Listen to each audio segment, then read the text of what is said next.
네, 가장 큰 비극이라는 말씀의 제목으로 함께 은혜를 나누고자 합니다. 우리는 어떤 일이 잘못되면은 그 소식을 듣고 이제 충격을 받습니다. 근데 어떤 일이 가장 좀 충격스러운 소식일까요? 또 비극일까요? 우리가 뭐 돈을 잃을 수가 있습니다. 도둑을 맞을 수도 있고 사기를 당할 수도 있고 또 돈을 빌려줬는데 못 받을 수도 있고 속상하시죠. 그런데 사람들이 보통 이렇게 이야기합니다. 세상에서 제일 할 만한 걱정이 돈 걱정이다. 물론 돈 때문에 정말 힘들어 하시는 경우도 있겠지만은 그래도 돈 걱정이 제일 할 만하다. 뭐 이런 말씀들 하시죠. 사고가 날 수도 있습니다. 교통사고 갑자기 날 수도 있고, 그런데 이제 사고가 났다. 갑자기 이렇게 전화를 받고 이러면 우리가 뭐부터 물어봐요? 뭐 다친 데는 없냐? 말이죠. 이렇게 차 사고 나는 것보다 더 중요한 것은 우리 몸이 안 다친 거. 그래서 안 다쳤다 그러면 아유 안 다쳤으면 됐다. 보통 이렇게 이야기를 합니다. 돈보다 몸 다치는 것이 더 충격적인 사실이 되겠고요. 또 다치는 것보다 더 무서운 것은 당연히 이제 죽음이겠죠. 그런데 사랑하는 사람을 잃게 되는 거, 죽었다는 소식을 들을 때 우리는 또 갑자기 또 충격을 받고 놀랍니다. 저도 얼마 전에 동창이 죽었다는 또 이게 부고를 받고 나서 아이고 왜 이 친구가 이렇게 됐나 깜짝 놀랐습니다. 더군다나 가까운 사이에 있는 사람이 그런 죽었다는 소식을 들으면 우리는 깜짝 놀랍니다. 근데 제일 가슴 아픈 아마 소식이라고 한다면 자기 자녀에게 무슨 일이 생겼을 때, 또 그 자녀가 죽었을 때 아마 충격적일 것 같습니다. 이렇게 여러 가지 크고 작은 일들을 만날 때 우리는 충격을 받지만 분명히 거기는 어떤 경중이 있는 것 같습니다. 정말 우리가 어찌할 바를 모르는 그런 무서운 사건도 있고 또 어떤 경우에는 그저 좀 한번 눈 찔끔 감고 넘어가는 그런 일도 있을 수 있겠죠. 근데 정말 가장 큰 비극이 무엇일까? 오늘 말씀 속에서 우리가 그걸 생각해 보겠는데요. 오늘 본문의 배경은 이러합니다. 지난주 우리가 말씀 나눴던 것은 1절부터 11절까지에서 블레셋과 이스라엘 사이에 전쟁이 있었고 이스라엘이 패배하였습니다. 그리고 나서 이제 오늘 봉독했던 그 말씀을 포함하여서 12절부터는 바로 이스라엘의 그 패배한 소식을 이제 후방에 또 엘리의 가정에 이제 알려주게 되는데 그 당시에 제사장이었던 그 엘리가 이 소식을 듣고 죽습니다. 그리고 나서 또 그 엘리가 죽었다는 또 남편이 죽었다는 소식을 듣고 며느리도 조산을 하다가 이제 죽게 되죠. 그래서 이 1절부터 11절까지에서 하나의 그 비극적인 상황, 홈리와 비느하스가 죽었던 비극적인 상황에서 끝나지 않고 엘리 집에는 그 아버지 또 며느리가 이렇게 죽게 되는 그런 비극적인 상황이 펼쳐집니다. 먼저 이 오늘 본문 말씀은 이제 크게 두 부분으로 나눠서 볼 수 있겠습니다. 12절부터 18절까지는 바로 엘리가 이 전쟁의 소식을 듣고 죽는 장면입니다. 엘리의 죽음을 이야기하는데 12절에 이렇게 시작을 합니다. 당일에 어떤 베냐민 사람이 진영에서 달려나와 자기의 옷을 찢고 자기의 머리에 티끌을 덮어쓰고 실로에 이르니라. 그렇죠? 전쟁에 참여했던 한 사람이 그곳을 빠져나와서 그 옷을 찢고 머리에 티끌을 덮어쓰고 이것은 극심한 극도의 어떤 슬픈 상황에서 애곡하는 모습입니다. 근데 거기에 이제 베냐민 사람이라고 지금 표시를 했거든요. 굳이 그 사람이 베냐민 사람이라고 표시할 이유가 무엇이었을까 생각해 보겠는데 랍비 전승, 유대인의 전승에 의하면 아마 이 베냐민 사람은 사울이었을 것이다. 이제 8장, 9장에 가보면 이제 사울이 등장하게 되는데 바로 이제 사울의 등장을 이야기하면서 이제 엘리 제사장의 시대가 끝나고 그 다음에 사울이 등장하는 것을 암시하는 것이 아니냐. 뭐 확실한 성경적인 근거는 없습니다. 다만 전통에 이렇게 내려온다라는 거죠. 이 사람이 누구인가는 그렇게 중요하지 않고 이 사람이 이제 전하는 소식이 나오는데 이 사람을 보고 이제 엘리가 전쟁터에서 빠져나온 사람인 것을 알고 이 전쟁터의 소식을 묻습니다. 근데 그 사람이 이제 대답하기를 17절입니다. 소식을 전하는 자가 대답하여 이르되 이스라엘이 블레셋 사람들 앞에서 도망하였고 백성 중에는 큰 살육이 있었고 당신의 두 아들 홈리와 비느하스도 죽임을 당하였고 하나님의 괴는 빼앗겼나이다. 네. 여러분 이 자막에서 보시는 것처럼 제가 이 소식의 번호를 매겨봤습니다. 지금 4가지 소식을 전하고 있어요. 첫 번째로는요, 이스라엘이 블레셋 사람들 앞에서 도망하였다. 이스라엘이 패배하였다는 소식이고요. 두 번째로는 백성 중에는 큰 살육이 있었고 처음에 4천 명이 죽었다가 두 번째는 3만 명이 죽는 엄청난 그런 사건이 있었습니다. 게다가 세 번째로는요, 당신의 두 아들 홈리와 비느하스도 죽임을 당하였습니다. 네 번째로 하나님의 괴는 빼앗겼나이다. 여기서 시험 문제가 나옵니다. 이 4개 중에서 가장 비극적인 소식은 무엇이었을까? 여러분 자신들의 심정에서 한번 생각을 해보시기 바랍니다. 이스라엘이 전쟁에서 패배하였다. 백성들이 3만 4천 명이 죽었다. 내 두 아들이 죽었다. 하나님의 괴는 빼앗겼다. 어떤 게 가장 비극적이고 충격적인 소식이 되겠습니까? 이 소식을 듣고 지금 엘리는 그 자리에서 넘어져서 목이 부러져서 죽은 겁니다. 우리식으로 표현하면 뒷목 잡고 그냥 그 심근경색이 와가지고 뇌졸중으로 갑자기 죽은 것이나 다름없게 되는 거죠. 도대체 무엇이 가장 충격적인 소식이었을까? 어떤 사람은 그 이스라엘의 패배에 대해서, 또 어떤 사람은 3만 4천 명이 죽은 사건에 대해서, 또 어떤 사람은 자기가 사랑하는 두 아들이 죽은 것에 대해서 이렇게 아마 충격을 받았을 것이다. 하나님의 괴는 빼앗겼나이다. 하나님의 괴는 이제 다시 만들면 되지 않을까 이런 생각도 할 수 있겠는데, 그러나 놀랍게도 지금 엘리가 이 소식을 듣고 죽음에까지 이르게 된 가장 큰 비극은 무엇이었는가? 바로 하나님의 괴를 빼앗겼다는 바로 그 소식이었습니다. 아들의 죽음도 아니었었고 백성들이 많이 살육을 당했다는 것도 아니고 이스라엘이 블레셋에 패배했다는 것도 아니고 바로 하나님의 괴가 빼앗겼다는 사실. 바로 18절에 이것을 이야기하고 있습니다. 하나님의 괴를 말할 때에, 하나님의 괴를 말할 때에 엘리가 자기 의자에서 뒤로 넘어져 문 곁에서 목이 부러져 죽었으니 나이가 많고 비리한 까닭이라. 그가 이스라엘의 사사가 된 지 40년이었더라. 굳이 이 엘리가 비리한 사람이었다라고 하는 것을 여기서 이야기할 필요가 있었을까? 앞에서 보면은 그 자식들을 중히 여겨 그 자식들을 살지게 하였다. 자기들의 욕심을 채워갔던 그런 모습을 지금 넌지시 보여주고 있는 거죠. 결국 하나님의 괴를 말할 때에 엘리는 충격을 받고 쓰러졌습니다. 그리고 그 쓰러지면서 죽게 되었던 거죠. 아마 하나님의 괴를 말할 때 맨 마지막에 말했으니까 그렇게 말하고 말을 마무리했을 때 죽은 게 아닐까 이렇게 생각하실 수도 있겠습니다. 그러나 분명히 앞에서부터 사실 이 엘리의 마음속에서는 항상 이 하나님의 괴를 생각하고 있었다라는 것을 보여주고 있습니다. 13절에 한번 보실까요? 그가 이를 때는 바로 이 전쟁터에서 빠져나온 그 사람이 왔었을 때 길 옆 자기의 의자 앉아 기다리며 그의 마음이 어떻게 되었다고 그랬어요? 하나님의 괴로 말미암아 떨릴 즈음이라. 하나님의 괴로 말미암아 떨릴 즈음이라. 지금 큰 전쟁이 일어났습니다. 자식들도 그 전쟁터에 지금 나가 있습니다. 그렇다면 보통 부모들 심정 같으면 내 자식들이 어떻게 될까 마음이 조마조마하겠죠. 더군다나 2장에서 3장에서 바로 이 엘리의 두 아들 홈리와 비느하스가 죽게 될 것이라는 그런 경고도 들었는데 이제 그 두 아들이 전쟁터에 나갔으니까 이 두 아들에게 무슨 일이 생기지 않을까? 근데 엘리의 마음속에서는 이 두 아들보다도 그 전쟁의 승패보다도 하나님의 괴가 이제 어떻게 될까? 거기에 마음이 쓰여져 있었는데 그 하나님의 괴가 빼앗겼다는 말을 듣고 큰 충격을 받고 엘리는 죽은 겁니다.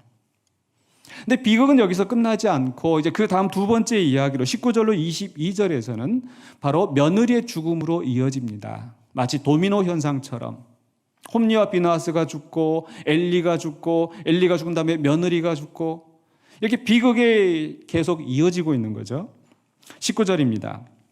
그의 며느리인 비느하스의 아내가 임신하여 해산 때가 가까웠더니 하나님의 궤를 빼앗긴 것과 그의 시아버지와 남편이 죽은 소식을 듣고 갑자기 아파서 몸을 굽으려 해산하고. 여기는 세 가지가 나오네요. 세 가지 소식. 첫 번째로는요, 하나님의 궤를 빼앗긴 것. 두 번째로는요, 시아버지가 죽었다는 소식. 세 번째로는 남편이 죽었다는 소식. 자, 이 셋 중에서 가장 비극적인, 충격적인 소식은 무엇이겠습니까? 아마 아내의 입장에서는 바로 남편이 죽은 것이 아마 가장 충격적인 일이 아니었을까. 이제 내가 이 아이를 키우고 살아야 되는데 내가 무엇을 가지고 어떻게 살아남을까? 그런데 그 당시에 남편이 죽으면은 이 아내에게 경제권이 없기 때문에 상당히 힘든 상황인데 다행히 그 아이를 낳았는데 그 아이가 아들이었어요. 그래서 이 슬픈 소식들 가운데서 이 아들을 낳았다고 하면은 이 며느리에게, 이 비느하스 아내에게 위로가 될까 하여 사람들이 그 며느리에게 위로의 말을 전합니다. 20절입니다. 죽어갈 때 곁에 서 있던 여인들이 그에게 이르되 두려워하지 말라, 내가 아들을 낳았다 하되. 이 출산을 하고 나서 굉장히 지쳐 있을 뿐만 아니라 가만 보니까 완전히 망연자실해 있는 거예요. 그래서 주변 사람들이 그를 위로하기 위해서 아들을 낳았어, 아이고 고생했어, 아이고 수고했어. 비록 남편은 죽었지만 이 아들이 대를 이어갈 것이고, 이 어머니는 그래도 걱정을 내려놓을 수 있는 이런 상황이라는 거죠. 그런데 그 소식을 듣고 이 여인은 어떻게 했다고 그랬어요? 그가 대답하지도 아니하며 관념하지도 아니하고. 그러니까 아들을 낳았다는 소식에 아무런 감흥이 없는 겁니다. 그래서 쉬운 말로 정신이 그냥 쏙 나가서 뭘 어떻게 하지도 못하고 그냥 이렇게 멍하니 있는 상태가 된 거죠. 도대체 무엇 때문에 그렇게 충격을 받았을까? 아까 그 세 가지 소식 중에 무엇이겠습니까? 하나님의 궤를 빼앗겼고, 시아버지가 죽었고, 남편이 죽었다는 이 세 가지 소식 중에서 바로 하나님의 궤를 빼앗겼다는 것. 4장 21절입니다. 이르기를 영광이 이스라엘에서 떠났다 하고 아이 이름을 이가봇이라 하였으니 하나님의 궤가 빼앗겼고 그의 시아버지와 남편이 죽었기 때문이며. 아무 말도 못하고 있던 이 여인이 그저 툭 하고 내뱉는 말, 영광이 이스라엘에서 떠났다. 그리고 그 아이 이름을 이가봇이다. 이가봇이라고 하는 것은 뒤에 앞에 이게 이라고 하는 것은 없다, 도대체 어디가 있느냐 이런 뜻이고, 가봇이라고 하는 것은 제가 몇 번 말씀드린 적인데 카보드라고 하는, 카베드라고 하는 무겁다, 영광. 그래서 이 가봇, 가봇이 없다, 영광이 없다, 그런 뜻입니다. 도대체 어느 누가 자기 아들의 이름을 영광이 없다, 영광이 떠났다 그렇게 짓겠습니까? 너무 비극적인 상황을 맞닥뜨리면서 이 여인은 그 슬픔을 자기 아들에게 이름으로 지어서 이가봇이다 이렇게 한 것이죠. 이 말씀 속에서는 이가봇이라 하였으니 21절에 하나님의 궤가 빼앗겼고 그의 시아버지와 남편이 죽었기 때문이며 이렇게 다 뭉뚱그려서 이야기를 하고 있는데, 사실 그 다음에 보면은 22절에 다시 이야기합니다. 또 이르기를 하나님의 궤를 빼앗겼으므로 영광이 이스라엘에서 떠났다 하였더라.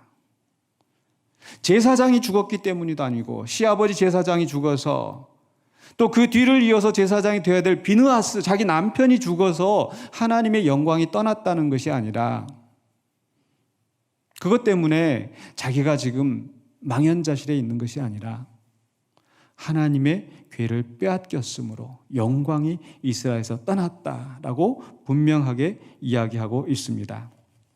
즉 이 두 가지 비극적인 상황 속에서 엘리의 죽음이나 이 며느리의 죽음 속에서 가장 부각되어지고 있는 가장 큰 비극은 무엇입니까? 하나님의 궤를 빼앗겼다. 왜 하나님의 괴를 빼앗긴 것이 이렇게 충격적이고 큰 비극이어서 이 사람들이 그 소식을 듣고 이렇게 죽음에 이르게 된 그런 상황이 되었을까요? 바로 하나님의 괴가 무엇입니까? 하나님의 괴는 하나님의 임재의 상징입니다. 하나님께서 그 백성과 언약을 맺으시고 너희가 내 말을 잘 듣고 내 언약을 지키면 너희는 모든 민족 중에서 내 소유가 될 것이라. 이 언약을 맺은 다음에 하나님의 언약궤를 만들게 하시고 하나님의 성막을 짓게 하시고 이제 하나님이 너희와 함께 하신다. 그 증거로서 그 언약궤가 그들 가운데, 성막이 그들 가운데 있게 하신 거죠. 그런데 이제 문제는 그 하나님의 언약궤가, 즉 하나님의 임재의 상징인 그 궤를 빼앗기게 된 것이죠. 그것은 이제 하나님이 더 이상 그 백성과 함께 계시지 아니한다라는 것을 의미합니다. 하나님이 그 백성을 버리셨다는 뜻이 될 수도 있겠고, 그런데 여기서 다시 한번 생각해야 될 것은, 지난번에도 말씀 나눴지만 이것은 언약궤가 어떤 마술적인 힘이 있어서 어떤 능력을 나타내는 것이 아니라고 그랬습니다. 즉 하나님의 임재하심이 단지 언약궤가 그 물리적으로 그들과 함께 있으면 임재하심이 있고, 그것이 떠나게 되면은 하나님의 임재하심이 떠나게 되는 그런 게 아니라는 거죠. 쉬운 예로 그 알라딘의 그 요술 램프 있지 않습니까? 그 요술 램프를 누가 갖느냐에 따라서 그 안에 있는 지니를 부릴 수 있는 주인이 달라지는 거죠. 도깨비 방망이 누가 가지고 있고 누가 그것을 사용하고 있는지에 따라서 그 능력이 달리 나타나는데, 우리 하나님이 그러하신가? 그렇지 않다라는 겁니다. 하나님의 임재하심은 결코 언약궤 안에 갇혀 있는 것이 아닙니다. 그러니까 지금 오늘 본문 말씀 그대로, 문자적인 그 의미 그대로 하나님의 궤를 빼앗겼으니 하나님의 영광이 떠났다가 아니고, 사실은 하나님의 영광이 떠났기 때문에 그 임재하심을 상징하는 언약궤를 빼앗기게 된 거죠. 잃어버리게 된 거죠. 어쨌거나 엘리나 며느리에게 충격적이었던 바로 그 이유는 이제 하나님 우리를 버리셨다, 하나님 우리를 떠나셨다, 아니면 하나님이 약해지셔서 저 블레셋의 신들에게 패배당하셨는가, 이렇게 생각했을 수도 있겠고요. 자식 죽음이 슬프고 충격적이지만은, 많은 백성들이 죽어간 것도 정말 가슴 아픈 일이지만, 그러나 언약궤를 빼앗기고 하나님의 임재가 없다면 이제는 이 민족에게 소망이 없고 이 집에 아무런 바랄 것이 없기 때문에, 설사 아들을 낳아서 대를 이어간다 할지라도 언약궤가 없는데 이 아이가 어떻게 그 제사장의 직분을 감당할 수 있겠는가? 모든 것이 다 세상이 무너지는 듯한 그런 절망의 상황이었던 거죠. 그렇다면 과연 이 엄청난 이 비극은 피할 수 없는 것이었는가? 어쩔 수 없이 일어날 수밖에 없었는가? 그렇지 않습니다. 사실 성경에서 심판이나 멸망을 경고하였던 것은, 선언하였던 것은 그 목적이 분명히 있었죠.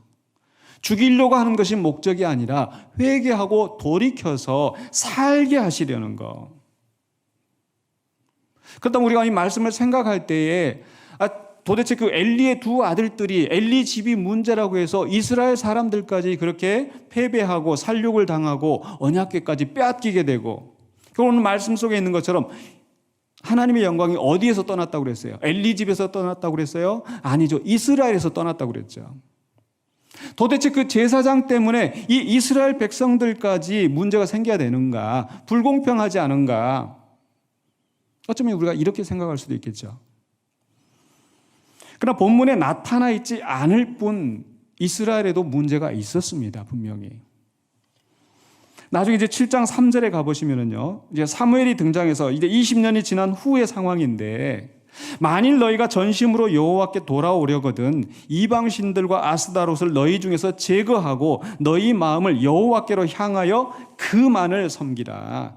그리하면 너희를 블레셋 사람의 손에서 건져내시리라. 그러니까 이스라엘은 문제가 없고 단지 홈리와 비느하스 죄 때문에 이스라엘이 전쟁에서 패배한 것이 아니라 이스라엘 백성들도 바로 바알신과 아스다롯, 이방신들을 섬기며 살고 있었습니다. 그들의 마음이 하나님만 향하여 있는 것이 아니라 이방신들을 향하여 있었던 거죠. 바로 이 백성들이 온전히 하나님을 섬기지 못하였던 데는 분명히 엘리의 아들들, 또 엘리 제사장인 엘리에게도 책임이 있었을 것입니다. 왜냐하면 그들은 그 백성의 지도자들이었기 때문에. 홈리와 비나스와 같은 불의한 제사장들이 있을 때는 그 백성들이 바른 길로 가기가 더 어려울 수밖에 없습니다. 온전한 지도자가 있어도 그 백성들이 거역하고 다른 길로 가는데, 하물며 그 불의한 제사장들이 있을 때 그 백성들이 타락하게 되는 것은 더 분명하지 않겠습니까? 바로 이 당시에 사무엘상 4장에서 이스라엘의 형편이 그러했었습니다. 결국 엘리의 아들들 제사장들이나 이스라엘 백성들이 모두 다 하나님께 불순종하고 하나님을 멸시하고 하나님이 아닌 다른 우상들을 섬기고 있었기 때문에 하나님의 임재하심이 거기에 머물러 있을 수가 없었습니다. 우리도 어떤 자리가 좀 냄새가 나고 지저분하면 거기에 가기가 꺼려지겠죠. 식당에 잘 다니고 있었는데 그 식당에 어느 순간에 보니까 지저분하고 더럽다 그러면 다시 그곳에 안 가고 싶은 게 우리의 마음 아니겠습니까? 아무리 단골이었다 하더라도. 이제 하나님께서 더 이상 그 백성과 함께 하고 싶지 않으신 상황이 된 거죠. 이런 상황인데도 이 백성들은 그 하나님의 임재의 상징인 언약궤조차도 마치 다른 우상을 섬기는 것처럼 자기들의 유익을 위해서 그 하나님의 언약궤를 이용하고 그 언약궤만 있으면 전쟁에서 승리하는 것이냐 착각을 하고 있었습니다. 그런 속에서 하나님께서 그 언약궤를 이방인의 손에 넘겨주셨습니다. 즉 하나님이 약해서 언약궤를 빼앗긴 것이 아니라 이스라엘의 범죄로 말미암아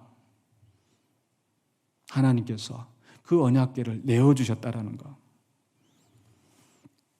다시 한번 말씀드리지만 언약궤를 빼앗겼기 때문에 영광이 떠나신 것이 아니라 그 백성의 죄로 말미암아 그 엘리 집의 죄로 말미암아 영광이 떠나셔서 언약궤를 잃게 된 것입니다. 사실 2장에서 3장에서 그 엘리 집의 심판이 내려졌을 때, 경고의 말씀이 주어졌을 때 이들이 돌아섰다면, 엘리가 좀 더 강하게 그 아들들을 권면하였더라면 아마 상황은 충분히 달라질 수 있었을 것입니다. 그들이 회개하고 돌아섰다면 4장에서와 같은 비극이 일어나지 않았겠죠. 바로 이런 결과가 오기 전에 엘리 집은 회개하고 돌아섰어야 했습니다. 그들이 분명히 하나님의 예배를 멸시하고 자기들 욕심을 채운 것은 잘못이었습니다. 그러나 그들에게 하나님의 심판의 메시지가 주어진 것은 그들을 돌이키게 하시려는 하나님의 은혜의 표시였는데 그들은 그것조차도 무시하고 하나님의 경고를 무시하고 하나님을 멀리 떠났습니다. 그저 언약궤만 붙잡고 있었어요. 종교적인 열심만 가지고 있었어요. 그래서 하나님께서 단호하게 그것들을 끊어내게 하셨습니다. 결국 그들이 하나님을 떠났기 때문에 하나님의 영광도 그들에게서 떠나셨습니다. 그렇기 때문에 가장 큰 비극은 무엇입니까? 전쟁에서 패배했다는 것도, 많은 백성이, 수많은 백성이 살육을 당했다는 것도, 자기의 사랑하는 자녀가, 남편이 죽었다는 것도 아닌 바로 하나님의 영광이 떠나시고 하나님과 그 관계가 단절되었다라는 것. 이게 우리의 삶 속에서도 마찬가지입니다. 이런저런 일들이 일어날 수 있는데 그 중에서 가장 큰 비극은 하나님의 영광이 내게서 떠나는 것, 하나님의 임재하심을 잃어버리는 것, 거, 하나님과의 교제에서 끊어지는 거, 이것이 가장 큰 비극인 줄로 믿습니다. 사실 우리는 이 죄악된 본성으로 말미암아 잘못할 수 있습니다. 비록 예수 그리스도의 피로 말미암아 우리가 의롭다 하심을 입었지만 여전히 우리는 범죄하고 여전히 우리는 하나님으로부터 멀어지려고 하는 그런 죄악된 본성이 남아 있어요. 그것 때문에 죄를 짓습니다. 실수합니다.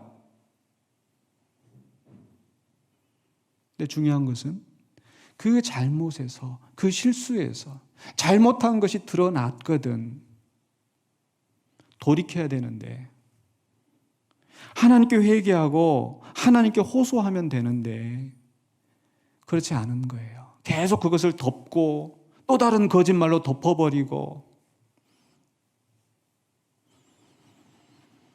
그래서 결국 하나님으로부터 더 멀어질 수밖에 없는 그런 비극을 맞게 되는 거죠. 요한계시록 2장 5절에 분명히 말씀하십니다. 그러므로 어디서 떨어졌는지를 생각하고 회개하여 처음 행위를 가지라. 만일 그리하지 아니하고 회개하지 아니하면 내가 내게 가서 내 촛대를 그 자리에서 옮기리라. 오늘 교회를 향하여 주시는 말씀, 성도들을 향하여 주시는 말씀. 충분히 우리는 떨어질 수 있습니다. 잘못된 길로 갈 수 있습니다.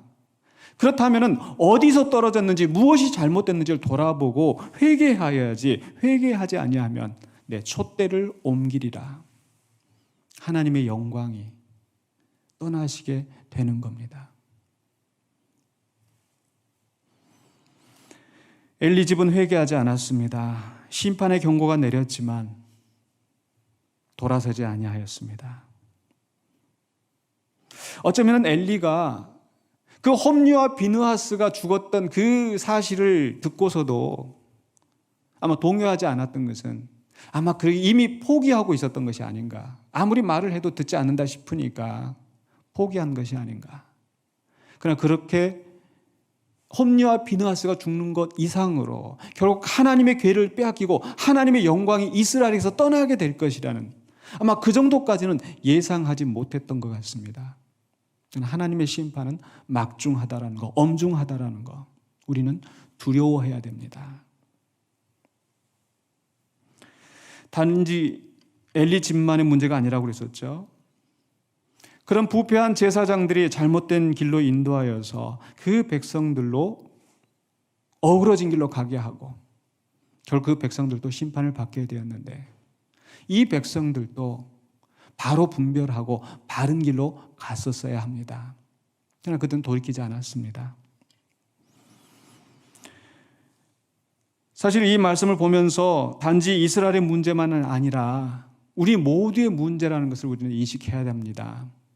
사실 우리 모든 인류가 왜 하나님의 영광에 이르지 못하였는지, 왜 죽음이 이르게 되었는지, 바로 첫사람 아담의 죄로 말미암아서 죄가 이 세상에 들어오게 되고 그 죄를 또한 우리 모든 사람이 지으면서 우리는 하나님의 영광에서 멀어졌습니다.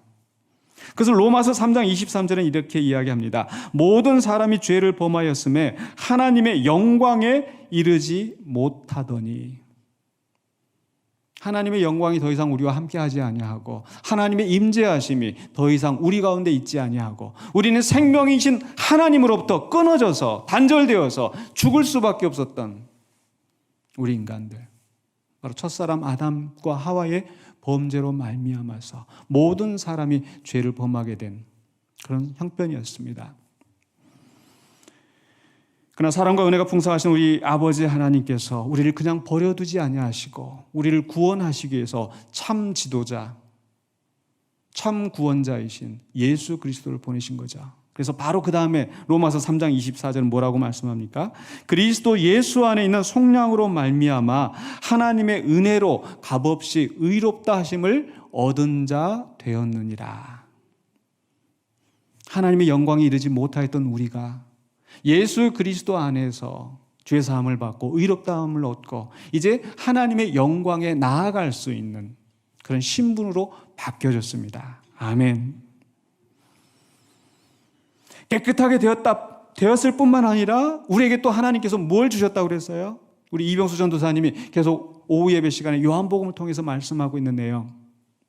물로 우리를 깨끗하게 하셨다라는 것은 바로 예수 그리스도의 피로, 물로 우리가 거듭난 것은 예수 그리스도의 피로 의롭다 하심을 얻었다는 것이고, 의롭다 하심을 얻은 자리에서 멈춘 것이 아니라 하나님의 성령을 우리에게 주셔서 하나님의 말씀에 순종하면서 살아갈 수 있게 하신 거죠.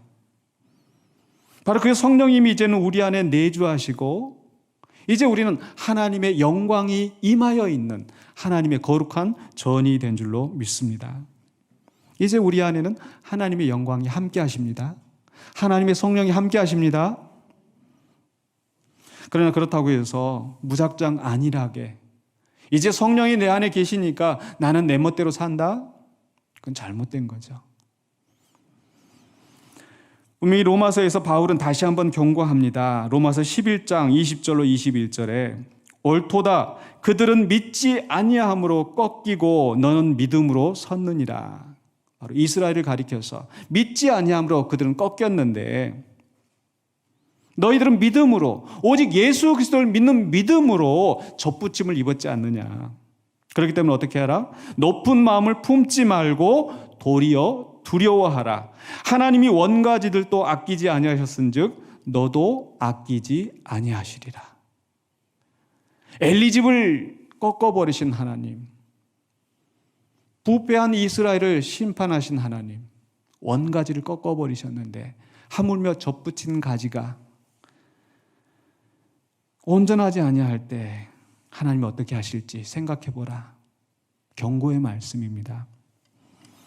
계속해서 22절에 로마서 11장 22절에 그러므로 하나님의 인자하심과 준엄하심을 보라.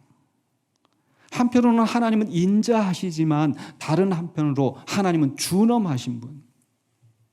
상한 갈대도 꺾지 아니하시고 꺼져가는 등불도 끄지 아니하시는 그런 인자하신 하나님이라 할지라도 다른 한편으로 준엄하신 하나님, 원가지를 꺾어버리셨던 그 하나님께서 접붙임 받은 가지를 꺾지 아니하시겠느냐.